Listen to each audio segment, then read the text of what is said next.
श्रावण महिन्याची खासियत असते ती या महिन्यात येणारे व्रतवैकल्य आणि या दरम्यान येणाऱ्या मोसमी भाज्या. श्रावणातल्या शनिवारी हमखास बनवली जाते ती श्रावण घेवड्याची भाजी. श्रावण घेवड्याच्या शेंगा या फक्त श्रावणातच येतात आणि म्हणूनच ही भाजी आवडीने खाल्ली जाते. श्रावण विशेषमध्ये चला मग आज आपणही बनवूया श्रावण घेवड्याची भाजी.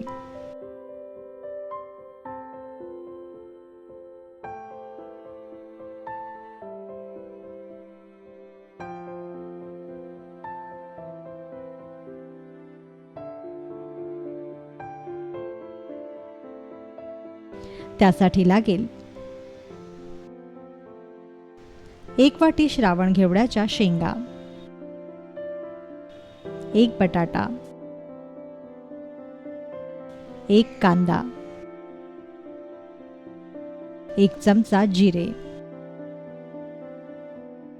1.5 चमचा घाटी मसाला किंवा लाल तिखट, 2 चमचे दाण्याचा कूट, अर्धा चमचा हळद, चवीपुरतं मीठ आणि फोडणीसाठी तेल. लक्षात असू द्या की श्रावण घेवड्याच्या शेंगा या कधीही कोवळ्या घ्याव्यात. सर्वप्रथम श्रावण घेवड्याच्या शेंगा सोलून यातील बिया वेगळ्या करा. आता सोललेल्या या बिया 5 मिनिटं थंड पाण्यातच भिजवत ठेवा. यानंतर एका कढईत तेल तापवायला ठेवा. तापलेल्या तेलात जिरे घाला. जिरे छान तडतडू द्या. जिरे तडतडलं की मगच यात चिरलेला कांदा व बटाट्याच्या फोडी घाला. वरून यात हळदही घाला. 2 मिनिटं कांदा व बटाटा तेलात परतून घ्या.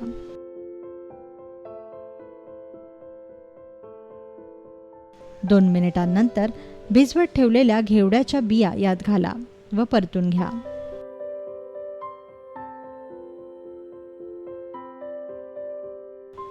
आता यात घाटी मसाला किंवा लाल तिखट घाला.